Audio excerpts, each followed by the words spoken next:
I am going to vote to approve this decision, and the reason I'm going to vote to approve this decision is because basically what we have in front of us are three options, right? We approve, we deny, or we approve with conditions. And the decision that we have before us tonight is it's an approval with conditions. The received wisdom with regard to 40Bs and what I've heard and what I've learned, what I've come to understand about 40Bs is that denials are rarely upheld on appeal. About 6 months ago, 4 or 5 months ago, there was a webinar that I attended put on by the Real Estate Bar Association. And there were 4 panelists on that webinar who I think collectively had over a century of experience in affordable housing. The question that I had for the panelists was, can you tell me about a decision from a zoning board to vote to deny a project that was then appealed to the next level? And talk to me about what that looked like. The members of the panelists on that webinar, with over a century of experience, struggled to recall or recount 1 or 2 decisions. And the ones that they could recall or recount dealt with sort of gross safety issues having to do with the project that was denied. That's not how I'm seeing 150 Draper as it unfolded.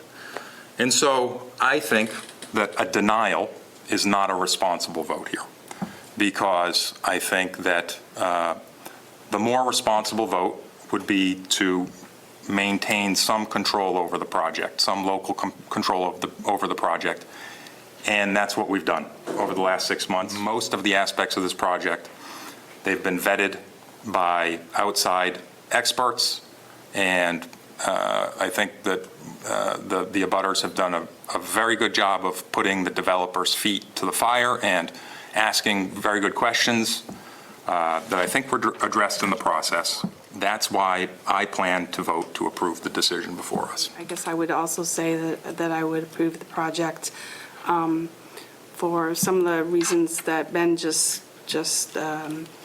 verbalized, that I work in a community where we have multiple 40Bs coming through. So I've seen them come through, and I've seen them appealed, and I've seen them approved, and in lots of different stages, very large 40Bs. So I have some experience with that. But I would also say that North Attleboro, as other communities, needs affordable housing. It's an imperfect process, the 40B process.